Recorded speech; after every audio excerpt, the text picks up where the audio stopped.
आपल्या इथे पक्षांतर बंदी कायदा हा 1985 साली राजीव गांधींनी 10वं परिशिष्ट घातलं घटनेमध्ये, घटना दुरुस्ती करून, आणि अस्तित्वात आला. तो कशासाठी आला तर भारताची संसदीय लोकशाही ही सुदृढ व्हावी, निकोप व्हावी म्हणून तो आणला गेला. परंतु गेले काही दिवसामध्ये या पक्षांतर बंदी कायद्याचे इतकं विकृतीकरण झालेलं आहे की सुप्रीम कोर्टाने लवकरात लवकर स्पष्टीकरण देणं अवघड आहे, निर्णय देणं आवश्यक आहे. आता उदाहरणार्थ सुप्रीम कोर्टाने आत्ताचा जो शिंदे उद्धव ठाकरे हे जे खटला चालू आहे याच्यामध्ये असं सांगितलं की हा निर्णय स्पीकरनी घ्यायचा. आता अगदी बरोबर आहे, हा निर्णय म्हणजे डिस्क्वालिफाय मेंबर झालेत की नाही हा निर्णय स्पीकरनी घ्यायचा, परंतु किती वेळात घ्यायचा हे सुप्रीम कोर्टाने सांगितलं नाही. आता स्पीकर हा पक्षाचा मेंबर असतो, त्यामुळे तो अंपायर सारखं काम करत नाही. रिझनेबल टाईप त्यांनी म्हटलं होतं. नार्वेकर साहेबांनी 6 महिने पहिले काहीच केलं नव्हतं, तेव्हा ही पहिली चूक सुप्रीम कोर्टाची. दुसरी चूक म्हणजे 2/3 लोक एकाच वेळी जायला पाहिजेत हे सुप्रीम कोर्टाने क्लिअर करायला पाहिजे, तेही केलं नाही. आता शिंदे गटाचे 16-17 लोकच आधी गेले होते, 37 लोक गेले नव्हते. त्यामुळे जे गेले ते डिस्क्वालिफाय व्हायला पाहिजेत, आणि या कायद्याखाली जर का डिस्क्वालिफाय झालं तर मंत्री राहता येत नाही. त्यामुळे फ्रॉम डे 1 शिंदे सरकार हे अनकॉन्स्टिट्युशनल आहे अशी बाजू मांडली गेलेली आहे. आणि असे अनेक मुद्दे. माझं असं मत आहे की कुठलाही कॉन्स्टिट्युशनल प्रश्न असेल तर तो 6 महिन्याच्या आत सुप्रीम कोर्टाने सोडवायला पाहिजे.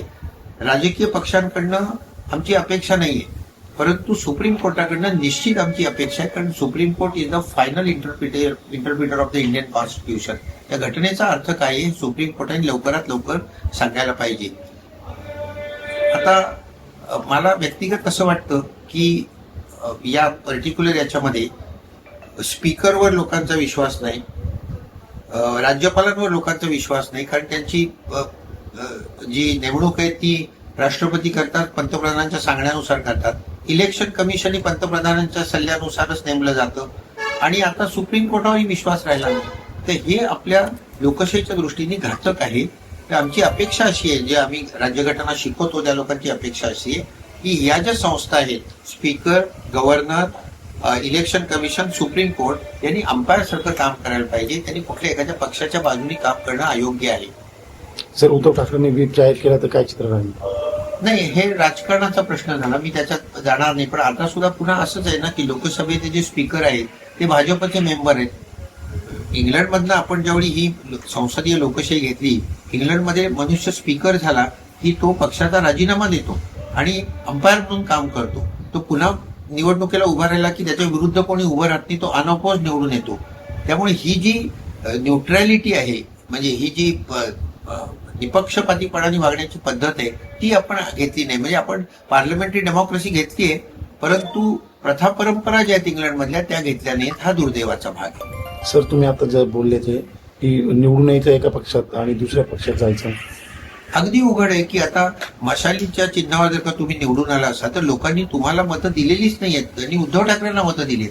आता पुण्यातनं जेव्हा एखादा बीजेपीचा निवडून जातो त्यावेळी त्याला मत दिलेलं नाही, ते मोदींना मत दिलेलं आहे. तेव्हा असं असल्यामुळे तुम्हाला जर का पटत नसेल तर तुम्ही राजीनामा द्या, पुन्हा लोकांकडे जा. तुम्ही निवडून यायचं एका चिन्हावर आणि नंतर दुसऱ्या पक्षात जायचं, हे कुठल्याही रीतीने नीती तत्वांना धरून नाही. आणि मग हे का करतात लोक तर सगळ्या जगाला माहिती आहेत. मी काय सांगणार की यांना प्रलोभनं दाखवली जातात, पदं दिली जातात, पैसे दिले जातात, आणि सगळ्यात महत्वाचं म्हणजे आपल्याकडे इतके भीषण कायदे आहेत काही की ज्याच्या खाली 8 टाकलं तर वर्ष बेल मिळत नाही. तेव्हा तुरुंगाची भीती दाखवणं, पैशाचं आम्ही दाखवणं, पदांचं आम्ही दाखवणं हे सर्रास चालू आहे सध्या. आता याला काही माझ्याकडे प्रूफ नाहीये, पण हे सगळ्या जनतेला माहिती असतं. तेव्हा हे सगळं चुकीचं चाललेलं आहे असं माझं मत.